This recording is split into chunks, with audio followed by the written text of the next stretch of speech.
दिवाली का सीजन चल रहा है। Diwali is the season of lights. Light का सीजन है, रोशनी का सीजन है। इस सीजन में हम अंधेरे को दूर हटाते हैं और लाते हैं रोशनी हमारी लाइफ में। लाइट को लेकर आते हैं। तो इंग्लिश वर्ड जो लाइट है उसके दो मीनिंग है, एक हो गया रोशनी और दूसरा हो गया हल्का। अब आप इसी मैसेज को लेकर अपनी लाइफ में इंप्लीमेंट कीजिए और लॉ ऑफ अट्रैक्शन देखो आपकी लाइफ में कितने मैजिक क्रिएट करता है। लाइट को हम बोलते हैं रोशनी। तो ये एक हम बोलते हैं लाइट ओवर डार्कनेस। ये जो सीजन है इसको हम बोलते हैं लाइटनेस ओवर डार्कनेस। कि हाँ, जैसे हम लाइट चालू करेंगे, जैसे ये पर्सन लाइट चालू करेगा तो उस रूम में अंधेरा नहीं रहेगा।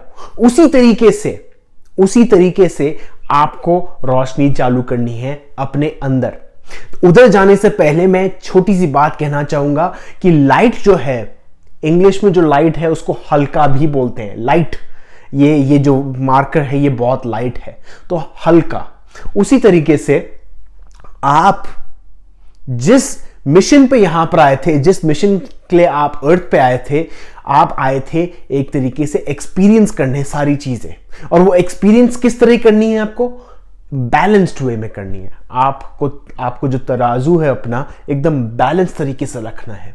पर अक्सर हमारे दिमाग में, हमारे माइंड में ऐसी बिलीफ्स पैदा हो जाती है, पेरेंट्स के कारण, टीचर्स के कारण, फ्रेंड्स के कारण, सोसाइटी के कारण, हर चीज के कारण हमारी लाइफ में बिलीफ्स पैदा हो जाती है। अब वो बिलीफ्स क्या करती है? हमारा तराजू वो हैवी कर देती है। हम क्या करते हैं? लोगों का बर्डन, लोगों का बैगेज लेकर हम अपने सर पे, अपने शोल्डर्स पे लेकर चलते हैं और ऐसा लगता है कि यार मेरी लाइफ आगे बढ़ ही नहीं पा रही। ऐसा लग रहा है मैं वहीं पे ही अटक चुका हूं।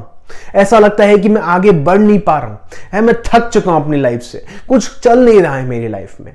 मैं बहुत ज्यादा थक चुका हूं। थक इसलिए गए हो आप क्योंकि आपने लोगों का बर्डन लिया है, लोगों की बिलीव्स अपने ऊपर ले ली है। कोई बोलता है कि 30 साल से पहले मैरिज हो जानी चाहिए, कोई बोलता है 25 साल से जॉब लग जानी चाहिए, कोई बोलता है कि बच्चा इस एज से पैदा होना चाहिए, कोई बोलता है कि यही एग्जाम तुमको पास करना चाहिए, कोई बोलता है कि देखो तुम्हारा डैड फौजी बना तो तुमको भी फौजी बनना चाहिए। ऐसे हम देखते हैं हमारी सोसाइटी में चलता रहता है, जनरेशन फॉर जनरेशन। हम हिंदू हैं तो हमको हिंदू से ही शादी करनी चाहिए, हम क्रिश्चियन हैं तो हम क्रिश्चियन से ही शादी करनी चाहिए। इनफैक्ट हिंदुइज्म में भी छोटी छोटी कास्ट है, उधर ही शादी होनी चाहिए, बाहर नहीं होनी चाहिए। क्यों नहीं होनी चाहिए? किसी ने ये क्वेश्चन पूछा है? क्यों? डीपेस्ट मीनिंग पता है? मैं बता चुका हूं अपने पुराने वीडियोस में। कर्मा है एक रीजन, काफी सारे लोग मानते थे, बट आज के टाइम पे वो चीज वैलिड नहीं है। ऐसे करके काफी सारी बिलीव्स हम मान लेते हैं हमारी लाइफ में और हम सोचते हैं कि वो सच है। जैसे हार्ड वर्क, हम बोलते हैं कि मेहनत करनी बहुत जरूरी है। आप एक बात बताइए, अगर एक मां अपने बच्चे का ध्यान रखती है तो वो उसको क्या मेहनत करनी पड़ती है? उसको मेहनत नहीं करनी पड़ती। उसका प्यार जो है ऑटोमेटिकली उसके लिए काम करना इजी पड़ता है। सुबह उठकर मेरी मां बैठ के, मेरे ख्याल से हर किसकी मां ने ये कर रखा होगा कि सुबह उठकर वो नाश्ता तैयार करती है अपने बच्चों के लिए, अपने हस्बैंड के लिए भी। क्या उसको कभी वो लगता है कि अरे यार मेहनत करनी पड़ेगी, ये करनी पड़ेगी? वो उठ के तैयार होने लग जाती है क्योंकि उसका एक प्यार है उस बच्चे के लिए।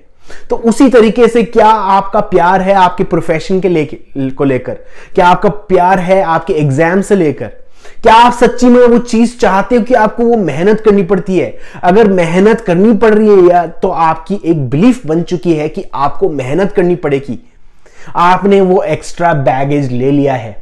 अब टाइम आ गया है लाइटनेस को इंक्लूड करना। लाइट हो जाइए, वो बैगेज को उतार दीजिए अपनी लाइफ से।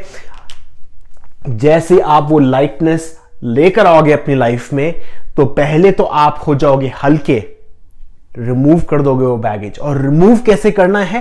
रोशनी से। रोशनी क्या होती है? लाइट चालू करना।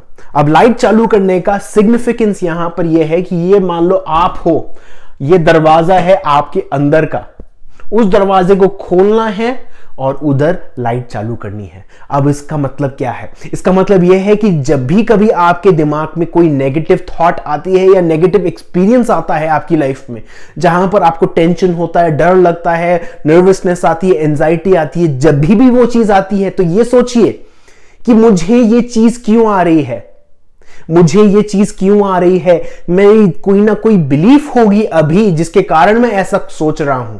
मेरे दिमाग में, मेरे जहन में कुछ ऐसी नेगेटिव बिलीफ होगी, इसलिए मैं ऐसा सोच रहा हूं। और वो नेगेटिव सिचुएशन, नेगेटिव इमोशन मुझे बता रही है, बट मैं उसकी बात मान ही नहीं रहा हूं। मैं तो अपने इमोशन में बहता हुआ चलता हुआ जा रहा हूं। मुझे एक स्टेप पीछे लेना है और सोचना है, वो अंदर का दरवाजा खोलना है और लाइट चालू करनी है। लाइट चालू करके वो नेगेटिव बिलीफ ढूंढनी है, वो टॉर्च चालू करके नेगेटिव बिलीफ ढूंढनी है। जैसे ही वो नेगेटिव बिलीफ आपके सामने आएगी, आप उस पर जैसे ही अवेयरनेस डालोगे अपनी, तो वो सिचुएशन आपकी लाइफ में गायब हो जाएगी। अगर वो सिचुएशन या वही टाइप का डर आपके ऊपर वापस आता है कुछ दिनों बाद या कुछ समय बाद, तो आप ये सोचिए कि आपने वो बिलीफ नहीं ढूंढी। अभी आपको और ढूंढना है उस बिलीफ, डीपेस्ट बिलीफ पे जाना है। मैंने एक वीडियो, काफी सारे वीडियोस ला चुका हूं बिलीफ्स के ऊपर, आप वो प्लीज देखिए, क्योंकि उसके बिना और कुछ चीज पॉसिबल ही नहीं है। लॉ ऑफ अट्रैक्शन काम ही नहीं करता, क्योंकि लॉ ऑफ अट्रैक्शन क्या कहता है? ये बोलता है कि जहां आपकी थॉट जाएगी उसी तरह से आपको रिजल्ट मिलेंगे।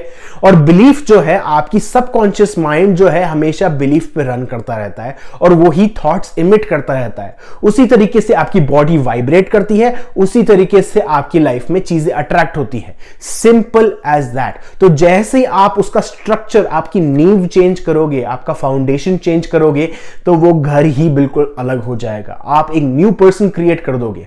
तो वैसे ही आप करते रहिए, बिलीफ्स के अंदर जाइए, लाइट चालू कीजिए, बैगेज उतारिए, लाइट को इंट्रोड्यूस करिए अपनी लाइफ में। ये दिवाली का सीजन है, इस टाइम पे अगर आपको छुट्टियां मिल रही हैं, उस छुट्टियों का फायदा उठाइए और ये चीज प्रैक्टिस कीजिए। अगर आप ये कर लेते हैं नए साल से पहले, तो आप ये सोचो आपको कितना बड़ा पुश मिलेगा 2022 चालू होने से पहले। तो ये प्लीज कीजिए। और मैं भी पर्सनली ये चालू करने वाला हूं। रोज रात को एक डायरी उठाऊंगा और उसमें पूछूंगा कि आज मुझे नेगेटिव बिलीफ कौन सी आई, मेरे दिमाग में कौन सी नेगेटिव चीज आई और वो क्यों आई। मेरी कोई ना कोई बिलीफ होगी, इसी कारण से मेरे दिमाग में ये नेगेटिव थॉट आई। अब उसको ढूंढना चालू करना पड़ेगा और करते रहेंगे। लॉन्ग टर्म प्रोसेस है और इसमें आपको बिल्कुल सक्सेस मिलेगी। So thank you everyone and happy Diwali once again to all of you.